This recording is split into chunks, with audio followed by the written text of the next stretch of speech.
সুপ্রিয় দর্শক শ্রোতা, এই মুহূর্তে বাংলাদেশের ব্রেকিং নিউজ নিয়ে হাজির হয়েছি আপনাদের সামনে। আমি শিকড় নিউজের পক্ষ থেকে মাসুম আহমেদ। প্রিয় দর্শক, আপনারা দেখুন শিকড় নিউজের আজকের ব্রেকিং নিউজ। সাথে থাকুন, দেখুন শিকড় নিউজ।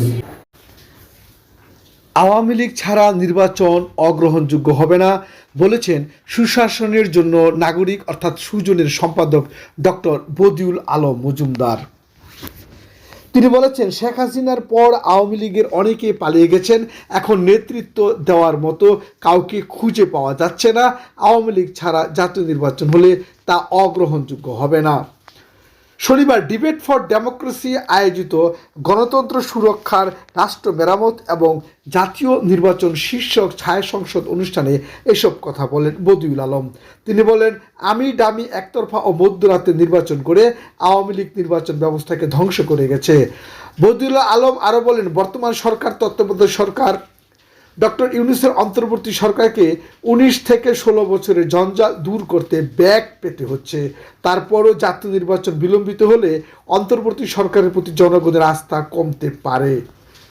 গত 3 মেয়াদের ডামি নির্বাচন আয়োজনে অভিযুক্তদের বিচারের দাবি জানিয়ে বদিউল আলম বলেন, কমিশন নির্বাচন ব্যবস্থাকে বিভিন্ন অজুহাতে দলীয়করণ করে সংবিধানের সুস্পষ্ট লঙ্ঘন করেছে, আদালতের নির্দেশ অমান্য করেছে, অতি উৎসাহী হয়ে পক্ষপাত দুষ্ট আচরণ করেছে। তাই নির্বাচনের অপরাধে অভিযুক্ত সবাইকে বিচারের বিষয়টি গুরুত্ব সহকারে বিবেচনা করা উচিত। বদিউল আলম আরও বলেন, সদ্য পদত্যাগ করা ইসি নির্বাচনের জন্য সমতল ক্ষেত্র প্রস্তুত করতে পারেনি। সে সময় উদ্দেশ্য প্রণীত হয়ে সরকারের রূপরেখা বাস্তবায়নের জন্য কয়েকটি কথিত দলকে নিবন্ধন দিয়েছে।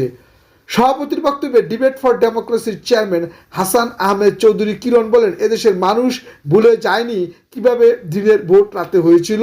শিশু এমনকি মৃত মানুষও ভোট দিয়েছেন। আমি ও ডামি প্রার্থী নির্বাচনে 8 থেকে 10% ভোট পড়েছে, অথচ তা বাড়িয়ে 40 থেকে 45% দেখানো হয়েছে।